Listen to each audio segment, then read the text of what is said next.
अस्सलाम वालेकुम दोस्तों, ये जो आप वीडियो स्क्रीन में देख रहे हैं ये गाजा और इजराइल के बीच जंग का है, जहां आए दिन बम गिर रहा है और वहां के निर्दोष मारे जा रहे हैं। वहीं सऊदी अरब हो या फिर हो ईरान, अपने दोस्ती और शर्त को लेकर एक दूसरे पर नकेल कसने का काम कर रहा है। जिस तरह से ईरान हथियार सप्लाई कर रहे हैं तो उससे सऊदी अरब नाराज़ है और कह रहे हैं कि आप क्षेत्रीय ताकत को हथियार सप्लाई करना बंद करें।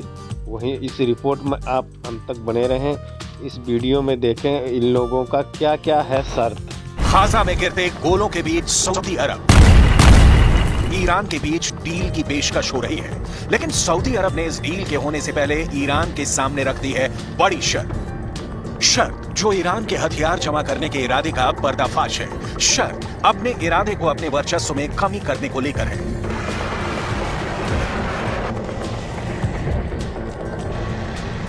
सऊदी अरब ने ईरान के साथ सैनिक सहयोग बढ़ाने के पहले सीधे और स्पष्ट शब्दों में कहा है कि ईरान क्षेत्रीय ताकतों को हथियार सप्लाई करना बंद करे।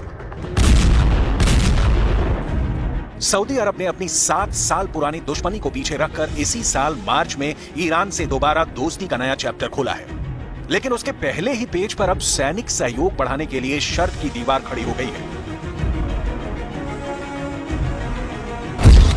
सऊदी अरब ऐसा क्यों कर रहा है? सऊदी अरब ईरान से आखिर चाहता क्या है? ईरान क्यों मानेगा अपने दोस्तों को हथियार सप्लाई नहीं करने की शर्त? क्या सऊदी अरब खेल रहा है डबल गेम?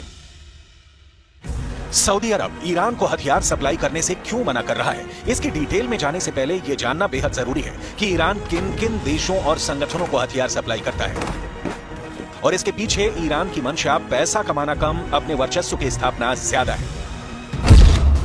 यमन के हुथी विद्रोहियों को आता है ईरान से हथियार। लेबनान के हिजबुल्लाह भी ईरान का हथियार ही चलाते हैं। गाजा पट्टी के हमास लड़ाकों को ईरान से मिलते हैं हथियार। सीरिया को भी ईरान भेजता है हथियार। ईरान रूस तक को हथियार सप्लाई करता है। रूस इस वक्त जिन कामिकाज़े ड्रोनों का धुआंधार इस्तेमाल यूक्रेन युद्ध में कर रहा है वो ईरान से ही सप्लाई होते हैं। ऐसे ड्रोन हमास के पास भी होने के कयास लगाए जाते हैं। अब सवाल यह है कि सऊदी अरब से सैनिक सहयोग बढ़ाने के लिए ईरान हथियार के दम पर हासिल अपने आधिपत्य की बलि क्यों चढ़ाएगा? इस सवाल का जवाब डिटेल में दिखाएंगे। इस वक्त सऊदी अरब की इस शर्त के पीछे और पूरे ईरान सऊदी अरब के बीच रिश्तों की नई और बेहद दिलचस्प कहानी को समझना बहुत जरूरी है। सऊदी अरब इस समय कूटनीति की पिच पर बढ़िया खेल रहा है।